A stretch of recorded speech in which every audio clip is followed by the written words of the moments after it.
Hey, you know, when you read in First Samuel chapter 30, you will read where the people got so discouraged because when they got back, they found out that their home was destroyed, their town was destroyed, their wives and um, children, everything else been kidnapped.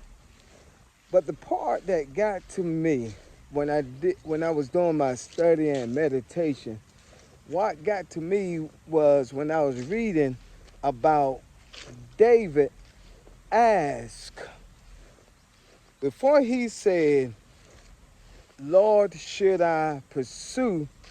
David asked for something. He asked for an ephod. It was some type of garment, like what high priests used back in the days.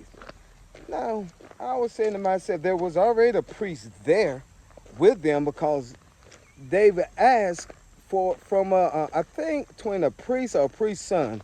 Now don't hold me on my. I gotta go back and read. I want to say he asked it from a priest. If it wasn't a priest, it was a priest's son. But anyway, David asked for that priestly garment. That's what ephod is. It's a garment. And so I like, wait a minute. Now this man is a warrior. He just coming back. Um, his family has been kidnapped. His town is being burnt. I mean, David is upset.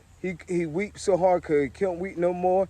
He got his own people that's supposed to be supporting him, um, not supporting him. And it just, they want to kill David. It just was a crazy situation.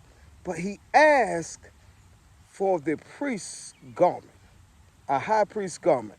He Now, when he asked for it, David then got permission, asked God, should I or should I not? In other words, should I do it? If God were to say no, God would have going to take care of David's family anyway. But the part was, he asked, before he asked for a, a garment, an ephod. Now, but my question is, why he asked for that? Why he just skipped over that and went straight and talking to God? That brings me back today to ask you, what do you got consecrated for you and God? Hmm.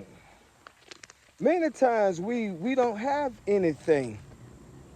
We just want to do what we want to do, and we wonder why we always failing.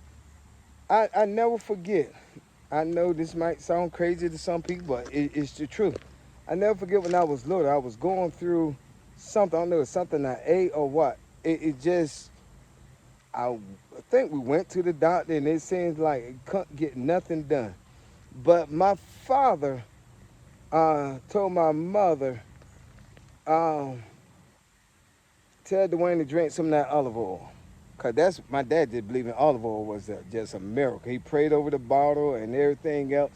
But I never forget, I drank that olive oil, and it seems like in a matter of minutes, my body came healed. That was his, I guess, if I'm pronouncing the word right. What do you got?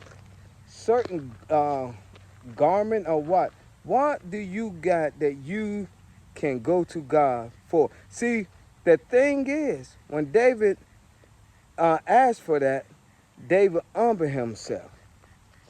He didn't went to God as a warrior. He went to God as a like a high priest. And that's the thing. When we going to God, how are we going to God? We going to God as a child of God, or we going to God? How is we going to God? If you're not going to God as a child of God, that's why it's important to give your life right to with God, because there's some things that you're going to go through, and you're going to need God. If you do your study and your research, and when David asked for God, I mean, and God told him to pursue, this is what I like. I want to say it probably was 600 men.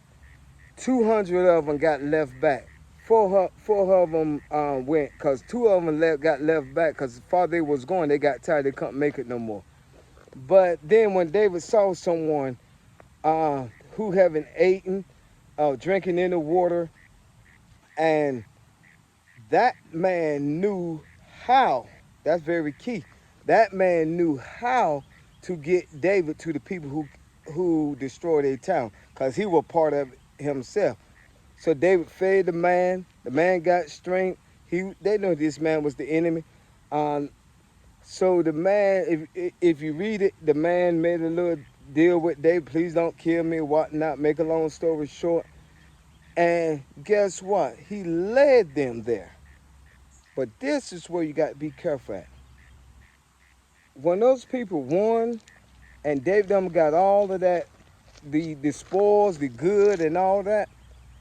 Guess what the 400 said? They didn't even want to bless those men like they did it. They didn't even want to bless the men. They said, well, since they didn't come with us, don't give them nothing. And David said, hey, hold, wait a minute. It was God that brought us here. It was God that did this, not us. So we're going to be a blessing. And some of you just like that. I don't know who this is for. Whenever you come out of something, quit thinking about yourself. 'Cause it is not you that did it, it's God. Don't forget those. Even though they traveled with you and they gave up because they had enough strength, thank God God had anointed you with the strength. And don't look down on people. So I'm here to tell you, one, trying to have something consecrated like that ephod.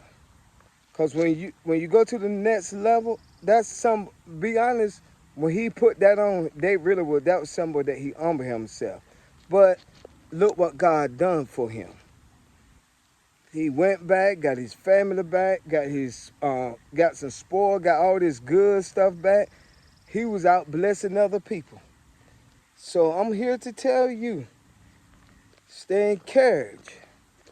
Don't give up. Because